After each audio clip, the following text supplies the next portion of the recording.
नमस्कार, मैं हूं आपके साथ विभा उपाध्याय और आप सभी दर्शकों का अन्नदाता कार्यक्रम में स्वागत करती हूं। हमारे देश का किसान जन का पोषक है, वो श्रम का देवता है, अन्नदाता है। उसमें ही भारत की आत्मा निवास करती है और ऐसे ही किसानों की प्रगति के लिए हम खेती बाड़ी से जुड़ी हुई बहुत सी नई लाभकारी जानकारियां हर रोज सुबह लेकर आते हैं। तो चलिए कार्यक्रम शुरू करने से पहले देखते हैं क्या है आज के अन्नदाता में। प्रदेश के किसान भाई कई तरह की सब्जियों की खेती करते हैं और इनकी खेती करके अच्छी आय भी कमाते हैं। तो जो किसान सब्जी के लिए ग्वार की खेती करने जा रहे हैं, वे ग्वार की उन्नतशील किस्मों का चयन करके खेती करें तो अधिक उपज ले सकते हैं। तो आप हरी फली के लिए ग्वार की कौन कौन सी किस्मों का चयन कर खेती करें, देखिए हमारी एक खास रिपोर्ट। ग्वार फली की खेती किसानों के लिए अच्छी आमदनी का जरिया बन सकती है, क्योंकि ग्वार एक बहुउद्देशीय फसल है।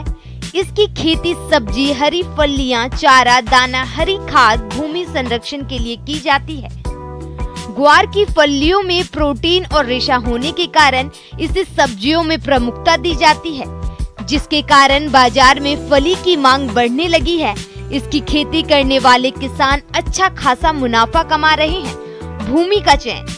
ग्वार की खेती सभी तरह की भूमि में की जा सकती है, परंतु उचित जल निकास वाली बलुई दोमट मिट्टी इसके लिए उपयुक्त मानी गई है।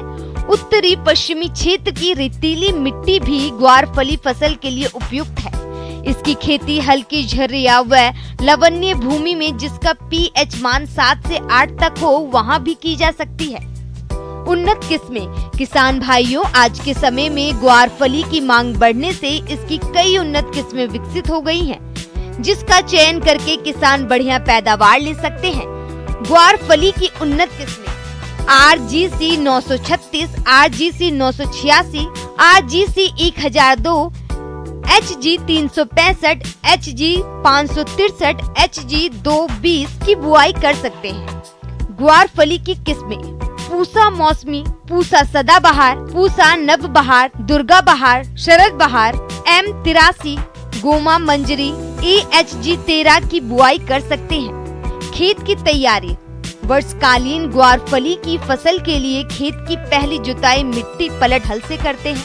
इसके बाद इसमें 200 से 250 क्विंटल प्रति हेक्टेयर की दर से गोबर की सड़ी खाद अच्छी तरह से मिला देते हैं। इसके बाद कल्टीवेटर से 2 जुताई करके पाटा चलाकर खेत को समतल कर लिया जाता है, जिससे खेत बुआई योग्य बन जाता है। उर्वरक। सामान्य रूप से जहां मिट्टी की जांच नहीं हो पाई है, वहां सब्जी वाली ग्वार फली की खेती के लिए प्रति हेक्टेयर 200 से 250 क्विंटल गोबर की सड़ी खाद, 25 किलोग्राम नाइट्रोजन, 45 किलोग्राम फास्फोरस और 20 किलोग्राम सल्फर और 5 किलोग्राम जिंक देने से उत्पादन अच्छा मिलता है। उर्वरकों को खेत की अंतिम तैयारी के समय में भूमि में डालना चाहिए। बीज की मात्रा। ग्वार फली की बीज की बुआई के लिए 20 किलोग्राम प्रति हेक्टेयर की आवश्यकता होती है। बीज उपचार। आज के समय में कोई भी फसल कीट रोगों के प्रकोप से अछूती नहीं है। ऐसे में कम खर्च में बीज को आसानी से उपचार करके आने वाले समय में फसल को कीट रोगों से बचा सकते हैं। इसके लिए पहले फफूंदीनाशी कार्बोडाइजम 2 ग्राम दवा के प्रति किलो बीज की दर से उपचारित करें। इसके बाद कीटनाशी से और अंत में 12 ग्राम राइबोजियम कल्चर से प्रति किलो बीज की दर से उपचारित करके छाये में सुखाकर बुआई करनी चाहिए। बुआई का समय। ग्वार फली के उत्पादन हेतु जायद की फसल के लिए बुआई फरवरी से मार्च और वर्षा ऋतु की फसल के लिए बुआई जून से जुलाई माह में करना उपयुक्त रहता है। बुआई की विधि। आमतौर पर किसान ग्वार की बुआई छिटकवा विधि से करते हैं। इस विधि से पैदावार कम मिलती है। ग्वार फली को बेहतर पैदावार लेने के लिए इसकी बुआई पंक्तियों में करनी चाहिए। लाइन से लाइन की दूरी 30 सेंटीमीटर, पौधे से पौधे की दूरी 15 सेंटीमीटर रखते हुए करनी चाहिए। ग्वार फसल की बुआई के साथ कई तरह के खरपतवार भी निकल आते हैं। इसके लिए समय समय पर निराई गुराई करके खेत के खरपतवारों को निकालते रहना चाहिए। इससे जड़ों में वायु संचार अच्छा होता है, फसल की बढ़वार अच्छी होती है। सिंचाई। शुष्क और अर्ध शुष्क क्षेत्रों में यदि वर्षा ऋतु में उगाई जाने वाली ग्वार की फली की फसल में सही समय व अंतराल पर उचित वर्षा होती रहे तो अतिरिक्त सिंचाई जल की आवश्यकता नहीं पड़ती है। आमतौर पर ग्वार फली की वर्षकालीन फसल के रूप में उगाया जाता है। समय पर वर्षा ना हो तो आवश्यकता के अनुरूप 2 से 3 सिंचाई करनी चाहिए। सब्जी वाली फसल में सिंचाई का खास योगदान होता है। फूल आने के समय और फलियां बनने के समय भूमि में नमी की कमी नहीं होनी चाहिए। तुराई और पैदावार। ग्वार फली को सब्जी के लिए उगाया गया है तो फलियों को पूरी तरह से तैयार होने पर मुलायम अवस्था में ही तोड़ लेना चाहिए। नर्म कच्ची हरी फलियों की तुराई नियमित रूप से 4 से 7 दिन के अंतराल पर करें। ग्वार बुआई के 55 से 80 दिन के बाद फलियां तुराई के लिए तैयार हो जाती हैं। 1 हेक्टेयर क्षेत्र से 80 से 130 क्विंटल तक फलियों की उपज ली जा सकती है। इस प्रकार किसान ग्वार फली की खेती करके अच्छा खासा मुनाफा कमा सकते हैं। फलों में बात करें नींबू की तो इसकी बाजार में मांग वर्ष भर रहती है। नींबू की बागवानी करके किसान अच्छा लाभ कमाते हैं। अगर आप भी नींबू की नई बागवानी करने का सोच रहे हैं तो इसकी कौन कौन सी किस्मों का चयन करें और गड्ढों की तैयारी से लेकर पौध रोपाई तक किन किन बातों पर खास ध्यान दें जिससे आने वाले समय में नींबू के बाग से अधिक फल उत्पादन मिले। इस बारे में जानते हैं डॉक्टर सुनीता कुशवाहा से।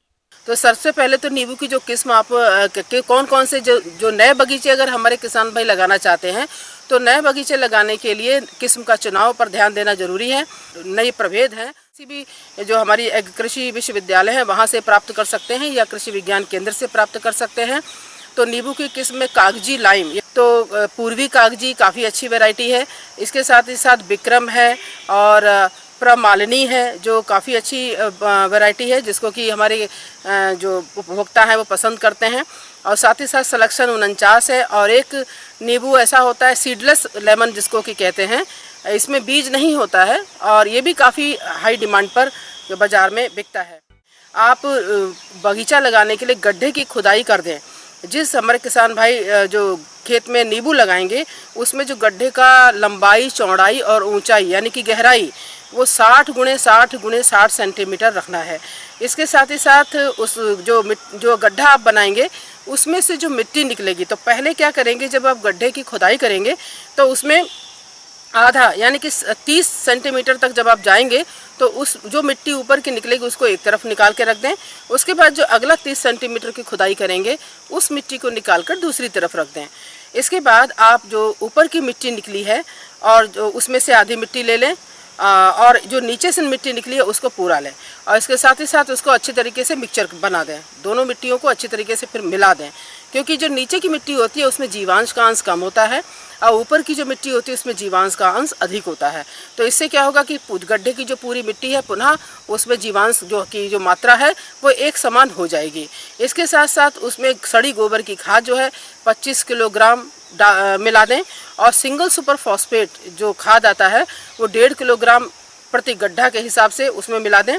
और इसके साथ ही साथ बाज़ार में नीम का केक मिलता है, नीम की खल्ली मिलती है जिसको कि 2 किलोग्राम प्रति गड्ढा की दर से और एक कीटनाशक जो कि फिप्रोनिल के नाम से बाज़ार में उपलब्ध है, ये 50 ग्राम प्रति गड्ढा की दर से इतना मिक्सचर को अच्छी तरीके से मिला दीजिए। फिर पुनः उस गड्ढे को वापस भर दीजिए, उसी मिट्टी से पूरा अच्छी तरीके से भर दीजिए और उसको लगभग 10-15 दिन ऐसे ही छोड़ दीजिए। उसके पश्चात उसमें आप नींबू का पौधा लगाएं।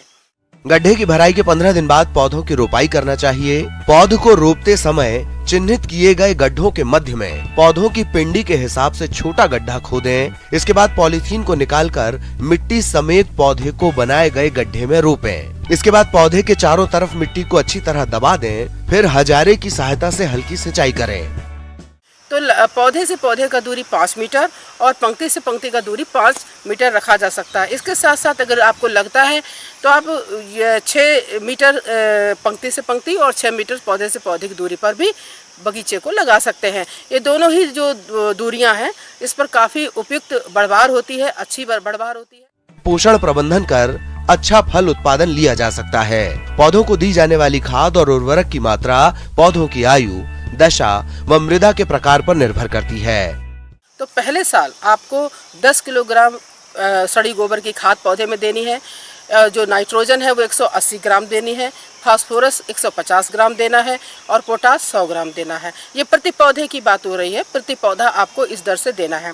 इसके बाद हर वर्ष यानी कि दूसरे, तीसरे, चौथे और 5वें साल तक इस जो खाद की मात्रा मैंने अभी बताई, इसकी मात्रा को प्रतिवर्ष दुगना करते जाना है। यानी कि द्वितीय वर्ष में जो सड़ी गोबर की खाद है वो 20 किलोग्राम हो जाएगी प्रति पौधा, नाइट्रोजन 360 किलोग्राम प्रति पौधा, फास्फोरस 300 ग्राम प्रति पौधा और इसके साथ ही साथ पोटास 200 ग्राम प्रति पौधा।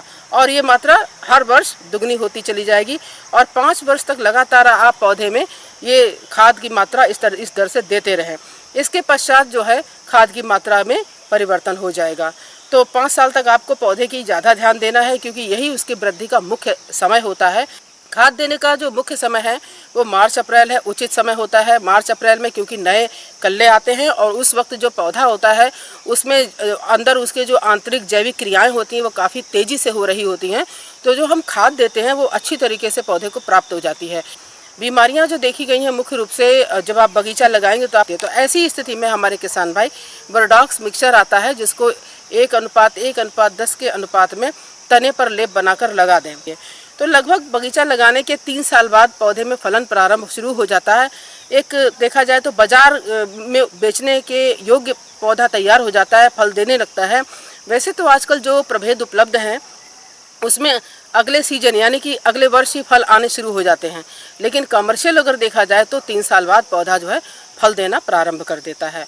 एक पौधे से लगभग आपको 1000 से 2000 तक फल प्रति पौधा मिल जाएगा और साल में अगर 2 बार फलन होता तो इस तरीके से आपको लगभग 3 से 4000 फल एक पौधे से साल भर में प्राप्त होते हैं। मौसम विभाग की रिपोर्ट पर साप्ताहिक कृषि सलाह इस प्रकार है। ग्रामीण कृषि मौसम सेवा मौसम पूर्वानुमान एवं कृषि सलाह जिला जयपुर द्वारा भेजे गए मौसम पूर्वानुमान रिपोर्ट के आधार पर जिला जयपुर और इससे लगे जिलों के किसान भाइयों को सलाह दी जाती है कि आगामी 2 दिनों के दौरान बारिश की संभावना है। आकाशीय बिजली से सुरक्षित रहें। आगामी 2 दिनों के दौरान अधिकतम तापमान 33 से 34 डिग्री सेल्सियस और न्यूनतम तापमान 25 से 27 डिग्री सेल्सियस रहने की संभावना है। अधिकतम सापेक्षिक आर्द्रता 75 से 77% और न्यूनतम सापेक्षिक आर्द्रता 48 से 50% रहने की संभावना है। हवा की गति 4 से 8 किलोमीटर प्रति घंटे की रफ्तार से चलेगी। ऐसे में इन क्षेत्रों के किसान भाइयों को सलाह दी जाती है कि खड़ी खरीफ की फसल में सफेद लट के नियंत्रण के लिए 4 लीटर क्विनालफास 25 EC प्रति हेक्टेयर की दर से 80 से 100 किलोग्राम मिट्टी के साथ मिलाकर खेत में भुरकाव करें और हल्की सिंचाई देवें। मूंग में संकीर्ण पत्ती वाले खरपतवारों के नियंत्रण के लिए इमिजाथापर 10 SL की 40 ग्राम सक्रिय तत्व प्रति हेक्टेयर की दर से बुआई के 15 से 20 दिन बाद प्रयोग करें। किसानों को सलाह दी जाती है कि ज्वार, बाजरा, मक्का, मूंग, मोट आदि फसलों से खरपतवार नियंत्रण के लिए निराई गुड़ाई करें। भिंडी की फसल में सफेद मक्खी और जेसिड्स के नियंत्रण के लिए 5% नीम के बीज का अर्क या 500 मिलीलीटर नीम के तेल या एसिफेट 75 SP की 1.5 ग्राम मात्रा या इमिडाक्लोप्रिड 17.8 SL की 0.3 मिलीलीटर मात्रा प्रति लीटर पानी के हिसाब से घोलकर छिड़काव करें। लोबिया फसल की बुआई पूर्ण करें। लोबिया की उन्नत किस्मों में RC19, CPD 119 और RC 101 है। मोठ फसल की बुआई पूर्ण करें। मोठ की उन्नत किस्मों में RMO 40, RMO 225, RMO 435 का चयन करें। पेड़, आम, नींबू, अनार और आंवला आदि पौधों के बाग लगाने का उपयुक्त समय है। मूंग की SML 668, RMG 975, RMG 62, MSG 118, RMG 268, RMG 492, RMG 344, IPM 2-3 का चयन करें। फसल की बुआई से पहले कार्बेंडाजिम 2 ग्राम प्रति किलोग्राम बीज की दर से उपचारित करके बुआई करें। किसानों को सलाह दी जाती है कि वे जल संचयन टैंक या जल संचयन की किसी भी विधि में भविष्य के लिए वर्षा जल की एक एक बूंद को संरक्षित करें। तिल की बुआई का उचित समय है। तिल की उन्नत किस्मों में RT 46, RT 125, RT 346 एवं RT 351 का चयन करें। तिल की शाखा वाली किस्मों के लिए 2 से 2.5 किलोग्राम और शाखा रहित किस्मों के लिए 4 से 5 किलोग्राम बीज दर प्रति हेक्टेयर रखें। बीज को बुआई से पहले 3 ग्राम थाइराम या कैप्टान फफूंदनाशी से उपचारित करके बुआई करें। जिन किसानों के पास मिर्च, टमाटर और बैंगन की पौध तैयार है, उन्हें खेत में रोपाई करने की सलाह दी जाती है। घरेलू पशुओं को बारिश के सीधे संपर्क में आने से बचाएं। उनके शेड में पानी जमा न होने दें। उनके कूड़े को सूखा रखने की कोशिश करें। आइए जानते हैं अन्नदाता निःशुल्क फोन के माध्यम से पूछे गए समस्याओं का समाधान। अन्नदाता निःशुल्क फोन संपर्क सेवा के माध्यम से पूछे गए प्रश्नों में से आज हमने जिस प्रश्न को कार्यक्रम में शामिल किया है उसे पूछा है ग्राम गोमावाली, जिला श्री गंगानगर के कृषक मोहन सिंह ने। आप बतख की उन्नत नस्लों के बारे में जानकारी चाहते हैं तो मोहन सिंह जी, आपकी जानकारी के लिए प्रस्तुत है कार्यक्रम का ये अंश। पूरे कुक्कुट पालन का 5 से 6% जो हिस्सा है वो बत्तख पालन के द्वारा पूरा होता है। बत्तख एक काफ़ी अच्छी आय का स्रोत हो सकती है जब आप पूरी तरह वैज्ञानिक रूप से बत्तख पालन करेंगे। बत्तख के बारे में जो एक ख़ास विशेषता ये है कि वो बड़ी तेज़ी से बढ़ती हैं।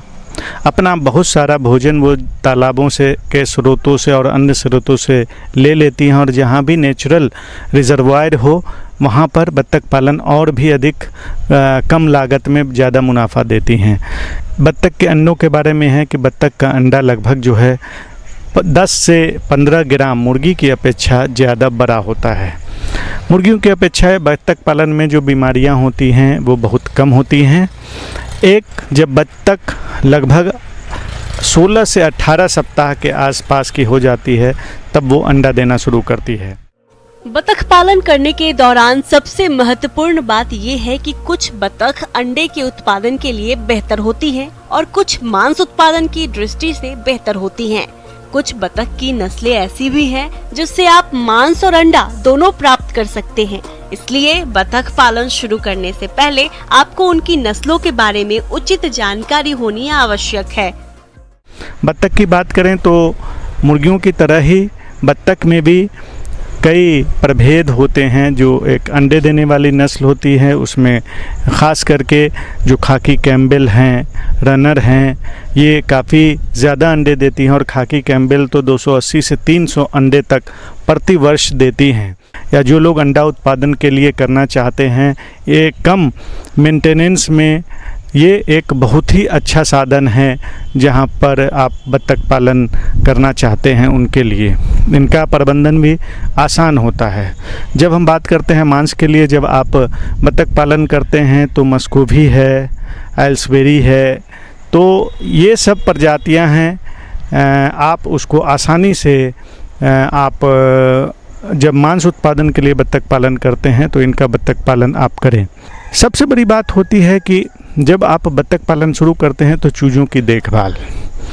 आप ये गौर करेंगे कि जब आप बत्तख पालन करें तो शुरू में बत्तख को बच्चों को 24 घंटे के आसपास आप मुर्गियों के साथ ब्रूड करने दें।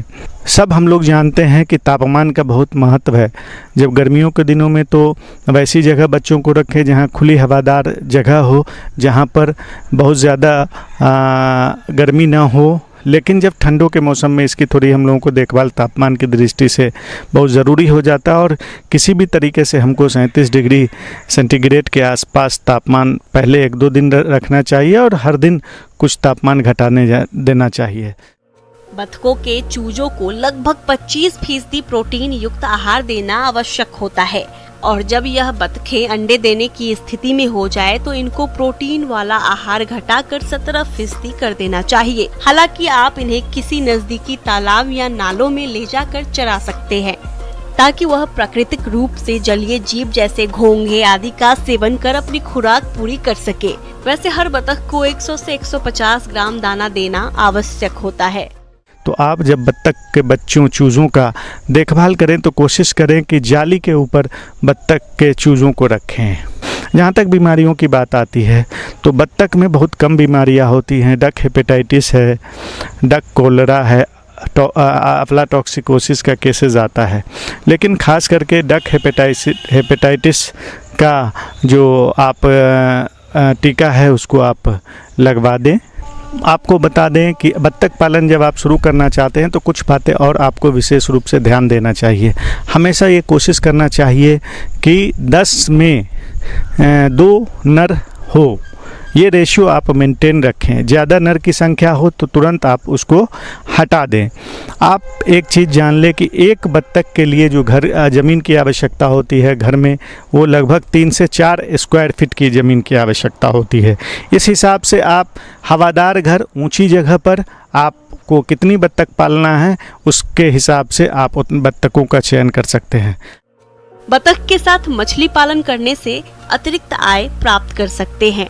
मछली सह बतख पालन एक ही तालाब में आसानी पूर्वक किया जा सकता है। बात करें इसके लाभों की तो वे इस प्रकार से है। मछली सह बतख पालन से तालाब में अतिरिक्त खाद डालने की आवश्यकता नहीं पड़ती। मछलियों को कृत्रिम आहार कम देना पड़ता है। तालाब में बतख के तैरते रहने से वायुमंडल की ऑक्सीजन निरंतर पानी में घुलती है। बतखें जलीय वनस्पति पर नियंत्रण रखती हैं।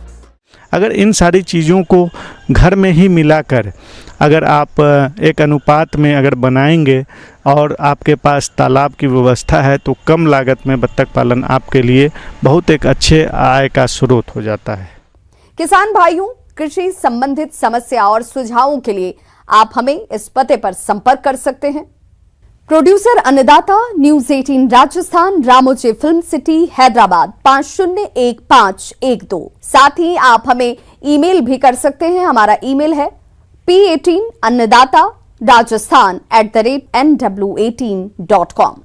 इसके अतिरिक्त आप हमें निःशुल्क हेल्पलाइन नंबर 1800889216 पर सोमवार से शनिवार सुबह 10 बजे से शाम 4 बजे के बीच संपर्क भी कर सकते हैं। अब समय हो रहा है आपसे विदा लेने का। कल फिर होगी मुलाकात कृषि से जुड़ी महत्वपूर्ण जानकारियों के साथ। नमस्कार।